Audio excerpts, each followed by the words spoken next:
1998 সালে মডেল ফয়সালের সঙ্গে ঘর বেঁধেছিলেন জয়া আহসান। 2011 সালে 13 বছরের সেই দাম্পত্যের ইতি টানেন তিনি। এরপর আর বিয়ে করেননি। প্রায় এক যুগ ধরে সিঙ্গেল লাইফ কাটাচ্ছেন জয়া। তাই তো অভিনেত্রীকে নিয়ে অনেকের কৌতূহল, সংসারে কি তবে তার মন নেই? সম্প্রতি এক সাক্ষাৎকারে বিয়ে সংসার নিয়ে প্রশ্নের মুখে পড়েন এই অভিনেত্রী। তিনি জানান, আমি তো সংসারই করছি। বিয়ে করলেই কি শুধু সংসার হয়?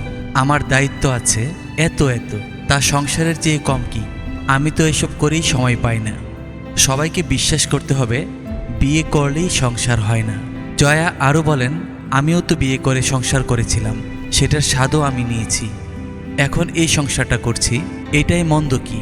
এটা তো ভালো লাগছে আমার। যেহেতু এটাই বেশি ভালো লাগছে, এই সংসারটাতে আমি সাকসেসফুল। কাদের নিয়ে সংসার করছেন জানতে চাইলে জয়া বলেন, আমার 4 পেয়ে বাচ্চা, আমার মা, পরিবারের ভাই বোন, আমার গাছপালা, সব কিছুই আমার সংসার। এরাই আমার সংসারের সব। বিয়ে করেও তো অনেকের ভেতর যোজন দূরত্ব থাকে। সেই অর্থে সেটাও কি সংসার? তাহলে মানুষকে দেখানোর জন্য ফটো ফ্রেম সংসার করে তো লাভ নেই।